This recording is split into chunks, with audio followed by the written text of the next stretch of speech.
Hello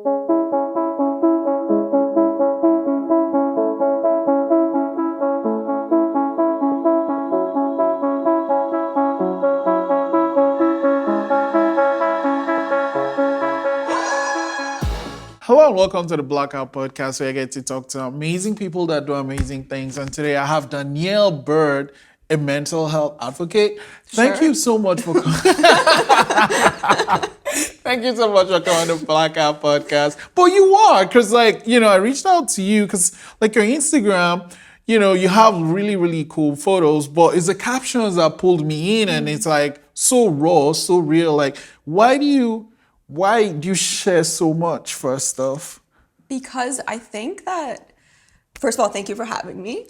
I think that more than we realize, we actually have a collective consciousness where it's a lot of the things that I'm experiencing, a lot of people are experiencing, but they're not speaking of it because everybody thinks it's only happening to me. So when one person opens up about something, then someone can relate, feel less alone, maybe get the answers that they were looking for. That's why I share. Yeah, but I guess what was the first things what made you decide to share? Because you found out about this shared consciousness, but still it's really vulnerable to share that much and on such a public platform. I like it. That's just me. I don't care. I'm this is me. This is what's happening, and take it or leave it. I'm not for everybody. I know that. But I'll always stay true to myself, and who I am is being vulnerable. It's I show up with everything that I am on the table, so that it's very clear, if this is something you want or need or whatever, or interested in, then you can have it, you can take it. Take what you need, leave what you don't. But it's always going to be authentic. Does it ever get scary?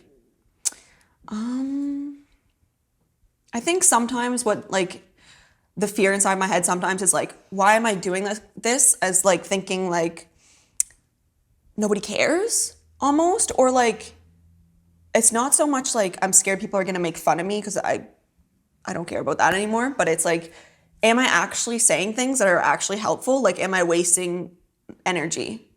Is this actually doing anything? I think a big part of that is because we can't see the ripple effect that our kindness has, even though it does, And do you so at what point, okay, do you ever deal with negative comments on Instagram? I don't necessarily, but I do have a podcast now. And I did get a lot of feedback from an episode where I was speaking about my mental health journey, and I was, to be fair, in that moment, speaking from a place that was very polarized. I was speaking only from my experience and not trying to encapsulate everything that would have happened, not taking accountability for what I had done that could have led to the experiences that I had. So a lot of people whom I spoke of, I don't ever say names out of respect for people, but reached out to me and were that's not how I remember it, kind of thing. And you did some things to me that also made me sad or whatever. So it kind of that was a wake up call. I was okay. How did you handle that? At first, the person who reached out to me, I was very because I wasn't really, I had a lot of feelings, still charged feelings towards that person. But then another person reached out to me and she was hey, I think you need to revisit this because on the podcast you talk about how this girl bullied you, but you actually were the bully for me at one point. And I was oh shit, she's right. She's right.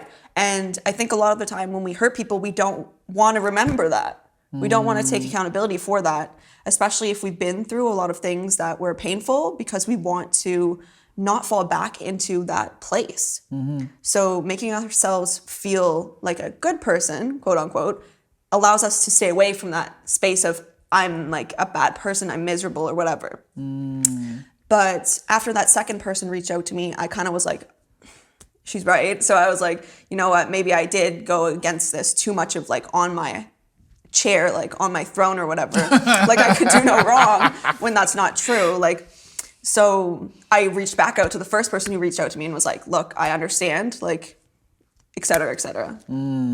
That's like really the only like negative, but it's not negative, right? It was such a learning experience for me, truly.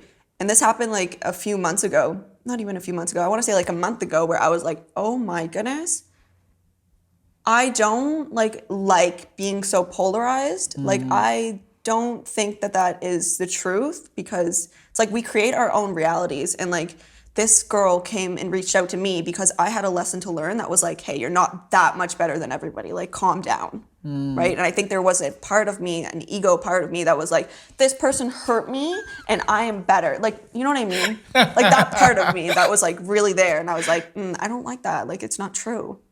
But like, I mean, it's a major sign of growth to have that type of level of self-reflection. Most people don't do, or like, it's easier to just be like, you know, I'm wrong, I'm right, and you're wrong, and how I see it is what actually happened, and you know, whatever you say, it's like, you know, it's wrong. So that is actually something powerful.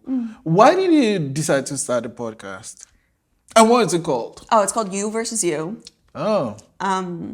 It's just You, Y-O-U-V, not S, and then Y-O-U.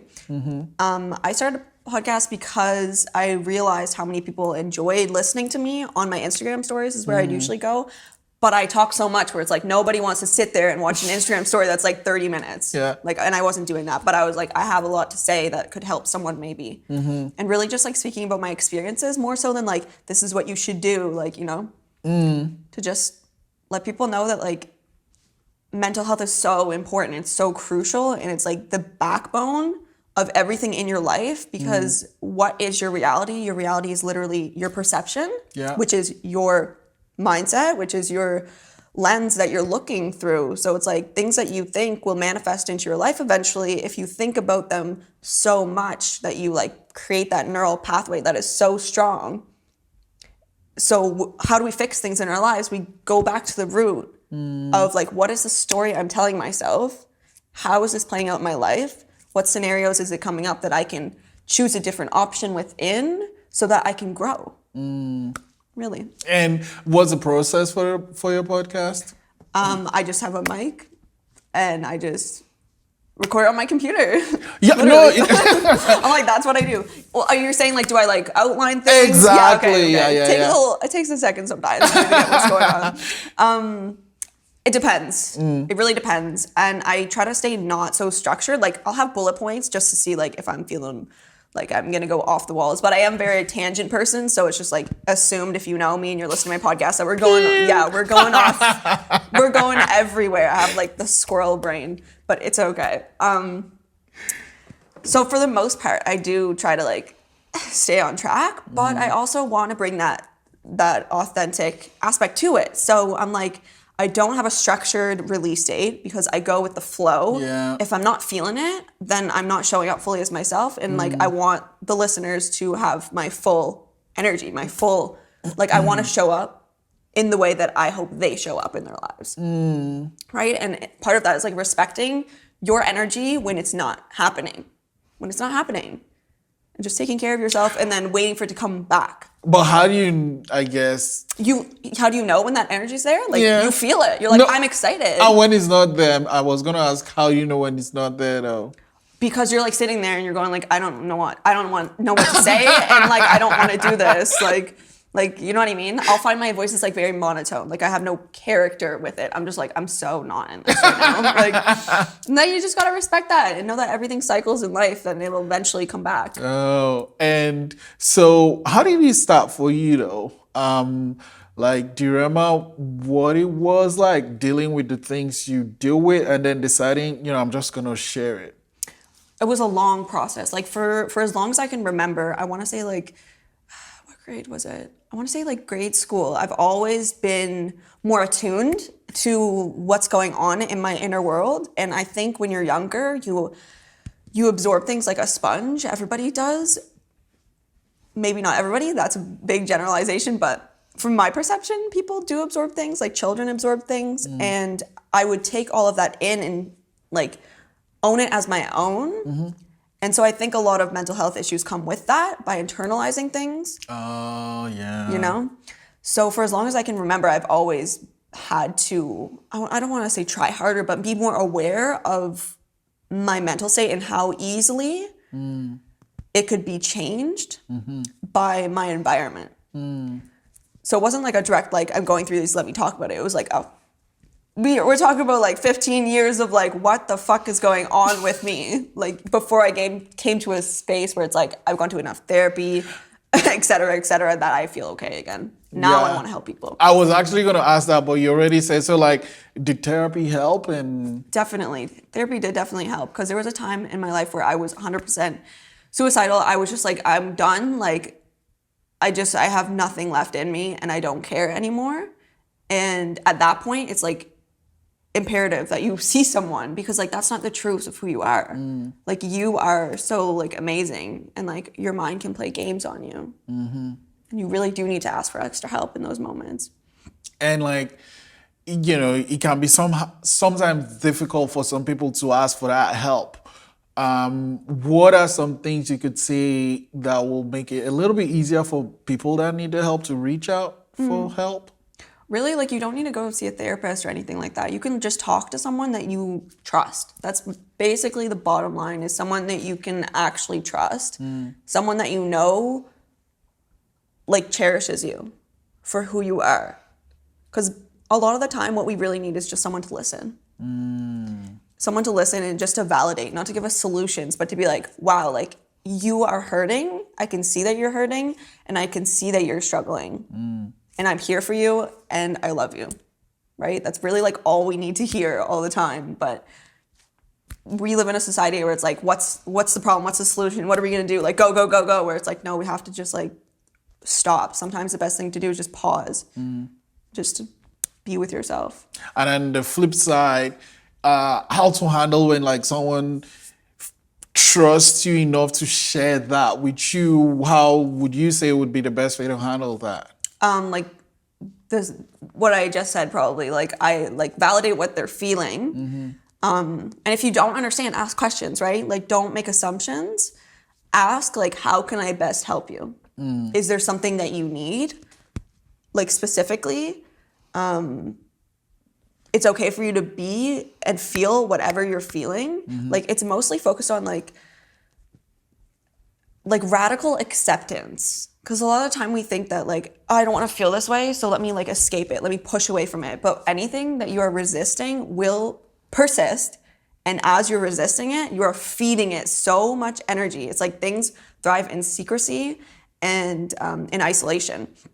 So that's why like mental health, nobody wants to talk about it. Like, you are feeding it as it's hiding. But as soon as you speak on something, it's like, whoa, you realize, like, as you say it out loud, that like, this actually like doesn't sound like what I actually feel about myself, like deep down. This doesn't seem like it's actually me. So like, radical acceptance is the thing that you can give to someone. And that's just like accepting where they are and not trying to change them. Because it's just like adding an extra level of like stress. Like, okay, well, what are we gonna do about this? Like, it's like, what, like, can I just be like broken for like 3 years, okay? Just let me be broken. Because everybody has like their own little internal clock. And I really think that when you are ready to do something in your life, when you are ready to let go of habits that don't serve you, you will in that moment when you are supposed to. And I think in a world where it's like, you want something and you get it immediately, that's really hard. And like, me too, I am an impatient motherfucker. Like, I'm like, I want to do things like now. But I really have to sit myself down and put my hands under my butt and be like, hey, relax. Like, there's a bigger plan here that I can't see. That maybe like you need to learn lesson 4, 5, and 6 before you get to number 10. But you just want to get to 10, but you don't remember about those ones, right? And maybe if you got to 10 quicker, you wouldn't appreciate it or be able to show up for yourself at the degree and the level of intensity that you need to had you had learned those lessons first. So that was a little tangent, but No, that's not a tangent. It's like, it's all part of it. Because like, that's something I think patience is really, really important. And then I've never heard that term before, but I like that. Radical acceptance is something. But here's one for you though. When I was like introducing, I was like mental health advocate. You're like, no, maybe I'm not one. Okay, no, this is because I was like, oh no, but I was like, oh shit, I'm really gonna do this. And I was like, who am I? You know, like everybody I feel like at one point is like, who am I? Mm-hmm. And I think again, in the society that we are now, it's like, what's the first question people ask you? Oh, what do you do? Mm-hmm. And it's like, I am a spiritual being having a human experience. That's what I fucking do. I roam the earth and I play the game. That's what I do. Like I'm not like attached to something, and I also don't know, and I don't feel comfortable that a label will ever fit me. Like I'm such a free spirit that it's like, yeah, I'm doing my undergraduate honors degree. Is that me? No. Like, no, not at all. Like, I feel like I'm just a soul, just existing. How do you get to that point of enlightenment, though? Trauma. No, I'm just kidding. I'm just kidding. I'm joking. You don't have to go through trauma to get there, but it does speed up the process. Pain, honestly. But I mean, like, this is still just my perspective of it. You obviously don't need to be, like, in pain to reach this level, but this is just my experience of probably like over a decade's worth of suffering before I finally just fucking surrendered. Was like, okay, like I don't know who I am. I don't know what I'm supposed to do. I don't know what the world is going to look like, and that's okay. And that's okay. Mm-hmm. And I'm still working on this. Like, I am a very big control freak. Like, low-key, I like to pretend like I'm not. Like, I'm like, it's fine. Like, no worries. But my anxiety is like, what the fuck's happening? Like under the scenes. Like, yeah, it's a big lesson for me is, like, just to surrender. How do you handle that, inner voice that's like, we should do this now? Look at it as a lens of, like, curiosity. Because I think when we try to like figure things out, it like takes the joy out of life. Like life is supposed to be fun. And I think it's very difficult. Again, I'm going to talk about society again, but like we live in a society where it's like 9 to 5, work, like so much so, like what is a job? Like it's just over broke. Like these are not my words. I did hear this from someone else, but like seriously, like when do you have time to do the things that actually make you feel good? And I think that this like patterned way of thinking gets instilled in like the small conversations that we have with ourselves. So it's like, what do you do when those words come up? It's not like, what are we going to do about this? It's like more of, how can I bring a playful aspect to this? How can I be curious? Like, oh, hi, like, what are you here for? Like, interesting. Like, do you want to like have some tea? Like with those thoughts that are like, you're never gonna accomplish what you want. Not being like, oh my God, go away, or oh my God, I'm scared. But like, who planted you? Right? Like, who planted you in my brain?